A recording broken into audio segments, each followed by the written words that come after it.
Fala galera, belezinha?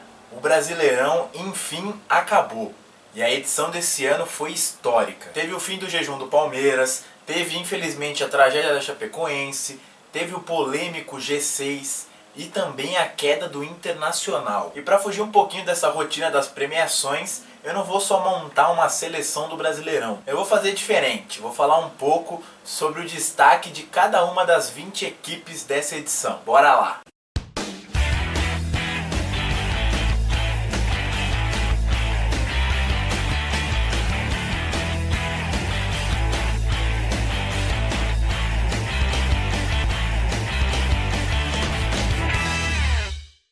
Para facilitar, eu vou começar lá de baixo, indo time a time até chegar no grande campeão Palmeiras.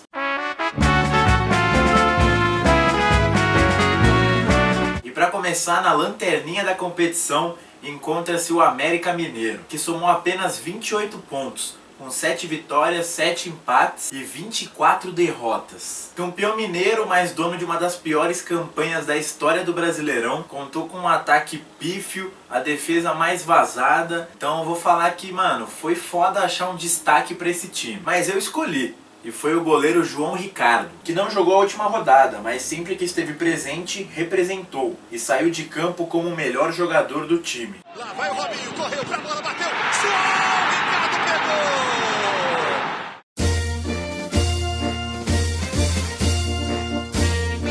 Um pouco acima, mas não tão melhor assim, aparece o Santa Cruz com 31 pontos, 8 vitórias, 7 empates e 23 derrotas. Campeão pernambucano e da Copa do Nordeste, o Santinha até chegou a liderar a competição, mas depois acabou caindo muito de produção e foi rebaixado. E dentre os diversos jogadores do elenco, 2 em especial chamaram a atenção, Keno e Grafite, um pela juventude e habilidade, e o outro pela experiência e o faro de gols. E é justamente por conta da idade, onde aos 37 anos, Grafite conseguiu marcar 13 gols, ficando apenas um da artilharia, que ele foi escolhido o grande destaque do time pernambucano. Gol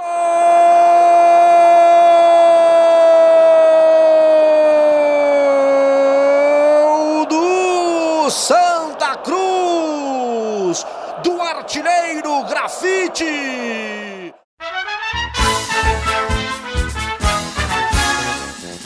Depois vem o Figueirense, mais uma equipe que foi rebaixada antecipadamente. Os catarinenses somaram 37 pontos, com 8 vitórias, 13 empates e 17 derrotas. Vice-campeão de Santa Catarina, o time do Figueirense não conseguiu desempenhar um bom papel ao longo do ano, mas um jogador foi destaque em praticamente todas as vitórias da equipe na atual edição. Ele mesmo, Rafael Moura, que anotou 8 gols, um deles, por exemplo, no triunfo por 1-0 sobre o Santos, em plena Vila Belmiro. Rafael Moura por cima, que golaço! Gol!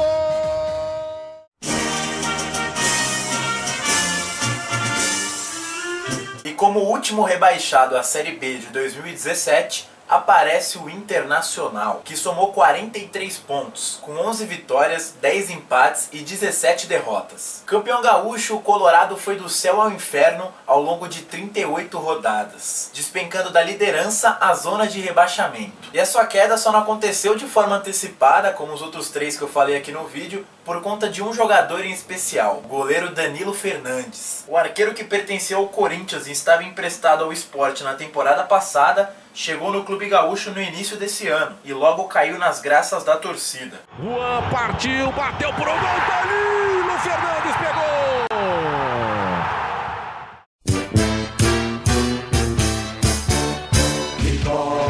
Agora naquela zona neutra que não vai ser nem rebaixado e nem para nenhuma competição internacional, aparece o Vitória, que terminou a competição com 45 pontos, 12 vitórias, 9 empates e 17 derrotas. Campeão baiano, o Leão lutou praticamente o campeonato inteiro na parte baixa da tabela. Mesmo assim, contou com grandes atuações no setor ofensivo, principalmente na segunda metade da competição. E o grande responsável por essa reação do rubro-negro foi ele, Marinho. Sabia não? O rei das entrevistas marcantes, que roubou a cena nessa reta final, foi fundamental para o rubro-negro, marcando 12 gols. Bela arrancada, boa finta, vai fazendo fila, ganhou do Nery Barreiro, pintou um golaço, Marinho! Que lindo, que lindo, que lindo!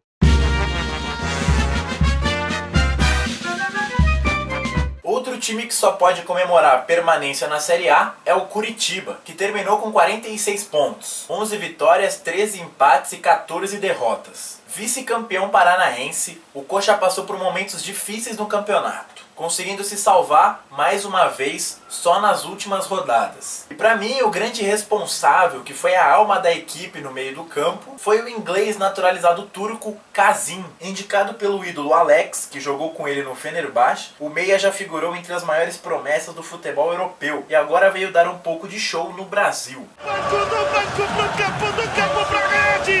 Curitiba! Colin Kazim! Faz estremecer e abalar as estruturas do Alto da Glória!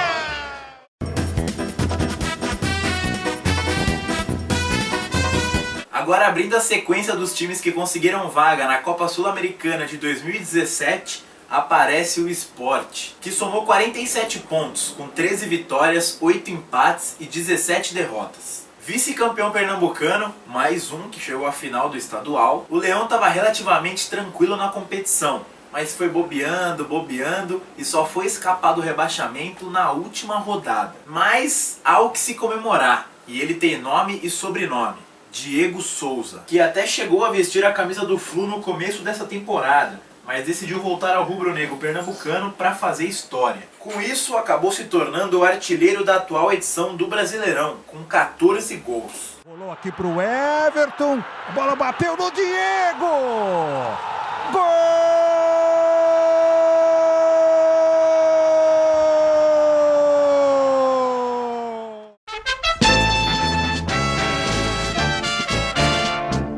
Um pouco acima, mas que terminou o campeonato em baixa, aparece o Fluminense, com 50 pontos, 13 vitórias, 11 empates e 14 derrotas. E o Flu até que começou bem, estava lutando na parte alta, era um dos postulantes à vaga para Libertadores, mas acabou se perdendo na competição e quase ficou de fora da Sul-Americana. Ainda assim, Gustavo Scarpa conseguiu se destacar bastante, sendo até apontado por alguns como candidato a craque do Brasileirão. Lembrando que ele, ao lado de Marinho, foi o jogador que mais fez gols de falta nessa edição. Prepara a galera, emoção de montão pro Flusão. Autorizado o Fluminense, Jean pra bola, partiu, rolou, escapa, lá vai a bomba, guardou. Tem bola na rede.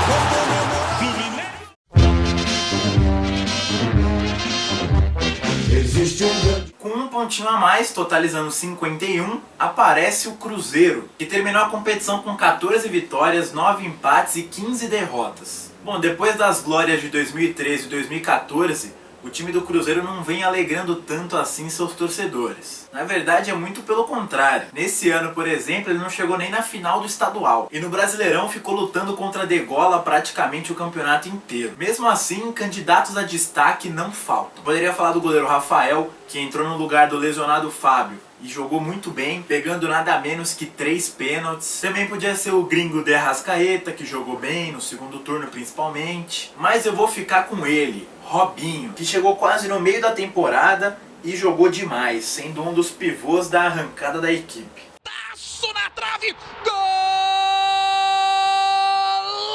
golaço de Robinho!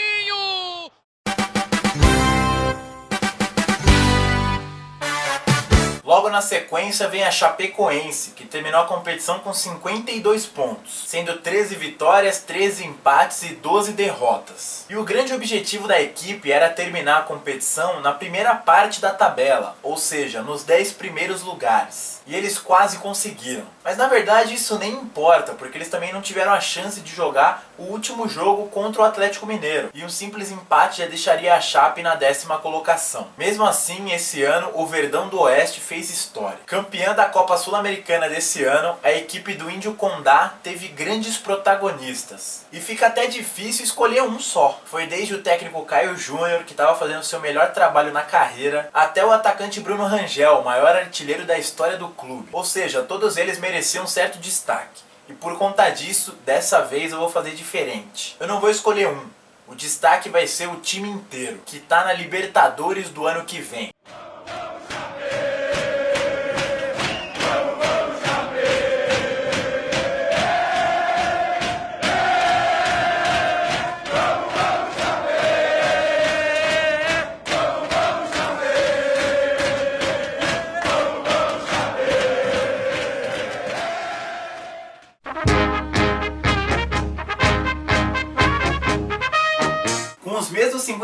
pontos que a Chape, mas com 14 vitórias, 10 empates e 14 derrotas, aparece o São Paulo, que teve um ano para ser esquecido.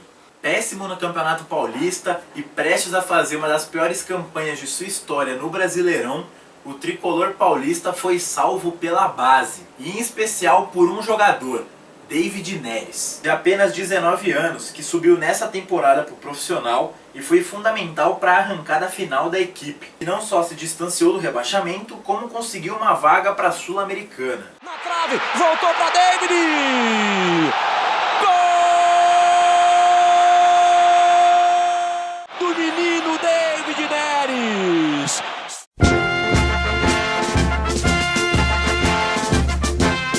Já em nono lugar, mas garantido na Liberta do ano que vem, por conta do título da Copa do Brasil, aparece o Grêmio, que terminou a competição com 53 pontos, 14 vitórias, 11 empates e 13 derrotas. Vice-campeão gaúcho, o tricolor até que começou bem a competição. Ficou brigando lá em cima, chegou a brigar muito forte pelo título, mas aí veio uma fase, e aí depois também as atenções ficaram voltadas exclusivamente para a Copa do Brasil. Então até que dá para entender essa nona colocação. Ainda assim, o Imortal conseguiu certo destaque na competição, e um nome em especial não sai da cabeça dos torcedores. É do meia Douglas, a alma copeira da equipe, mesclando técnica e visão de jogo. Ajeitou, faz o toque pro Douglas, olha o gol! Gol!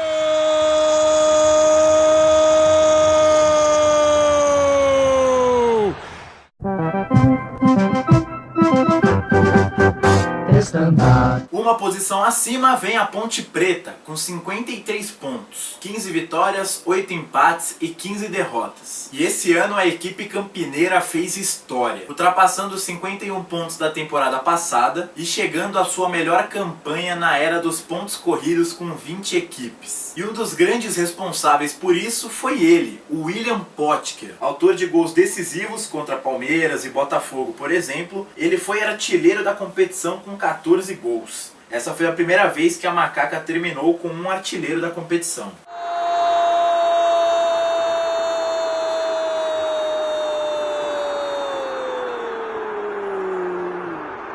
É de Potker! É na Ponte Preta!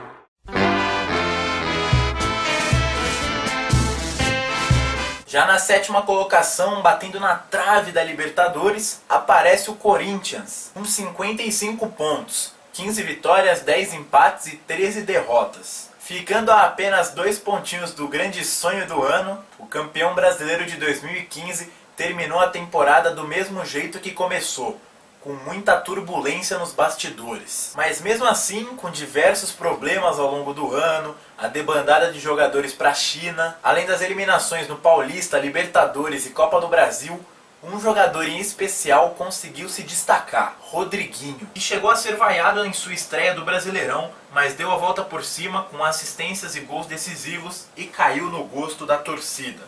Olha o Guilherme na bola, levantou, bateu! Gol! Rodriguinho de pé direito, que gol bonito!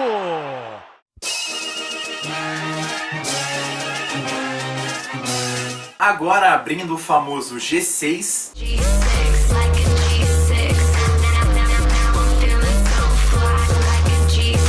aparece o Atlético Paranaense com 57 pontos, 17 vitórias, 6 empates e 15 derrotas. Melhor mandante disparado, o Furacão foi pífio longe de seus domínios e por conta disso não conseguiu alçar voos mais altos na competição. Mesmo assim, a temporada pode ser considerada muito boa. Além do título estadual, tem a vaga para a competição continental. E a equipe teve como grande destaque o goleiro Everton. Campeão olímpico com a seleção brasileira e dono de defesas incríveis, o Everton sofreu apenas 32 gols nesta edição, ficando com a defesa menos vazada ao lado da do Palmeiras. Chama atenção para alguém ali, tá pisando na linha da área, partiu Ricardo Oliveira, a batida, defendeu Everton!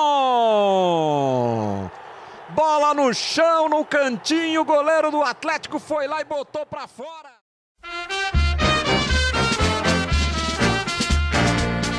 Em quinto vem o Botafogo, que terminou a competição com 59 pontos, 17 vitórias, 8 empates e 13 derrotas. Dono da maior arrancada dessa edição, o antes favorito ao rebaixamento conseguiu cravar uma vaga na Libertadores. E o protagonismo da equipe nesse ano pode até ser dividido um pouco para o técnico Jair Ventura, um pouco para o goleiro Sidão e um pouco para o meia Camilo. E como aqui eu só posso escolher um, eu vou ficar com ele, Camito, que conseguiu organizar a equipe no meio do campo e, na minha opinião, foi o grande responsável pelo sucesso do Glorioso. Luiz Ricardo é boa, a chegada conseguiu o cruzamento, Camilo, que golaço! Gol!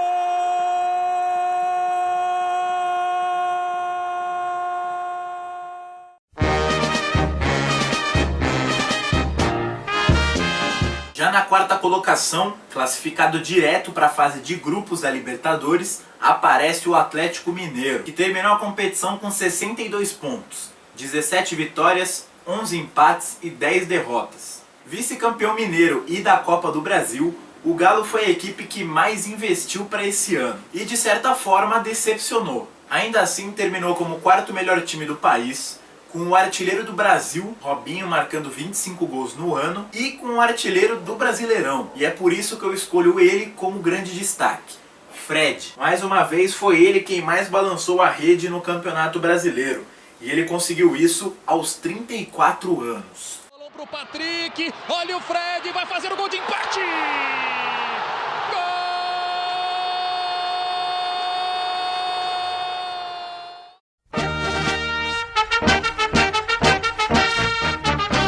Em terceiro, ganhando uma baita graninha na premiação e com um cheirinho de Libertadores, vem o Flamengo, que terminou a competição com 71 pontos, com 20 vitórias, 11 empates e 7 derrotas. De certa forma, 2016 tinha tudo para ser um ano ruim para o Flamengo. Eliminado no Carioca para o Vasco, na Copa do Brasil para o Fortaleza e na Sul-Americana para o Palestino, o Brasileirão salvou. Lutando forte pelo título até as rodadas finais, o terceiro lugar serviu ao menos como prêmio de consolação, já que o torcedor pôde observar um ótimo futebol dentro de campo. E muito disso se deve à contratação dele, Diego, meia que chegou com a competição já em andamento e conseguiu comandar a equipe com maestria.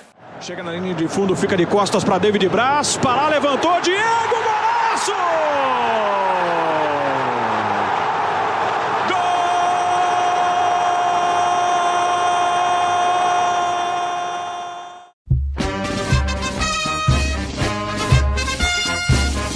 Já na vice-liderança, ganhando uma graninha um pouco maior, aparece o Santos, com os mesmos 71 pontos do Flamengo, mas com 22 vitórias, 5 empates e 11 derrotas. Considerado um elenco limitado, sem muitas peças de reposição e sem contar também os problemas financeiros enfrentados durante praticamente toda a temporada, o Peixe fez uma puta campanha, voltando a brigar pelo título nacional depois de 10 anos. E nessa campanha fica até fácil escolher alguns protagonistas. Poderia falar do Dorival Júnior, que tirou leite de pedra, do Ricardo Oliveira, que mais uma vez fez gol pra caramba, do Vitor Bueno, que foi a revelação do campeonato, dos laterais Vitor Ferraz e Zeca, ou até da regularidade impressionante do Renatinho. Mas eu vou fazer diferente, eu vou ficar com ele, Vanderlei, que foi pra mim o goleiro mais regular dessa competição.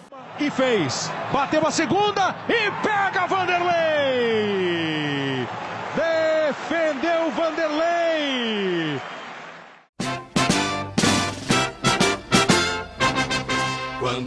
E depois de falar pra caralho, chegamos ao grande campeão Palmeiras, que terminou o Brasileirão 2016 com históricos 80 pontos, 24 vitórias, 8 empates e só 6 derrotas. Foi o melhor turno da história, é a equipe que mais venceu, a equipe que menos perdeu, o ataque mais eficiente, a defesa menos vazada, o visitante mais indigesto. E ó que essas são apenas algumas características da ótima campanha desempenhada pela equipe do Cucabol. E é justamente por isso que fica foda encontrar um só para ser destaque. Tem o invicto Jailson, que fechou o gol do Palmeiras, Mina e Vitor Hugo, dois zagueiros extremamente confiáveis, a polivalência de Zé Roberto, a regularidade de Jean, a baita dupla de volantes com Moisés e Tietê, Tietê, o poder de decisão do Gabriel Jesus. Tá, já sabemos, tem coisa pra caralho. Mas como tem que escolher um, eu vou ficar com um cara que foi decisivo nessa reta final. O guerreiro Dudu, que desde que colocou a braçadeira de capitão, chamou a responsa e foi decisivo com gols e assistências. Defesa do Botafogo, vem tocou pra Dudu de cabeça, gol! Bom, e depois de falar um pouquinho sobre os protagonistas do Brasileirão 2016, vamos a ela, a seleção do campeonato.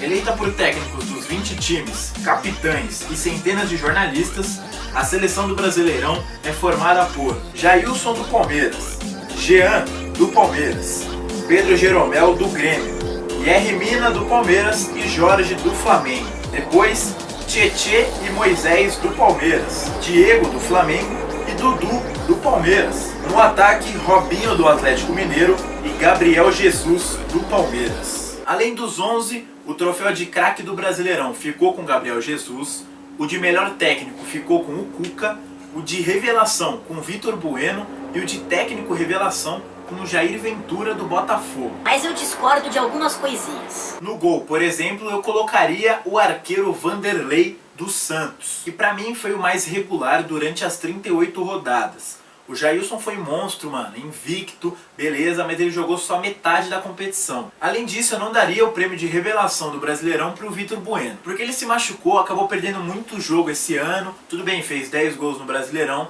mas eu acho que o prêmio de revelação poderia ser dado pro Jailson. Foi a primeira vez que ele jogou uma Série A aos 35 anos. Mas, se o prêmio de revelação tem que ser para jogador novo, eu também daria pro Tietê. De resto, eu acho que foi muito bem escolhido. E aí, curtiu esse estilo de vídeo? Espero que sim. Se você não gostou de alguns dos destaques que eu falei aqui no vídeo, é só escrever nos comentários a sua opinião, que a gente faz um debate bem de boa. E como é de praxe, eu vou deixar aqui os 2 últimos vídeos postados no canal, um sobre o clássico uruguaio entre Peñarol e Nacional e o outro com as grandes viradas em finais de Copa do Brasil. E você não pode esquecer de se inscrever no canal, marcar seu amigo, sua amiga que curte o tema, curtir a página do Papo Esportivo lá no Facebook, deixar seu like aqui embaixo que isso é muito importante pra mim e na semana que vem eu tô de volta.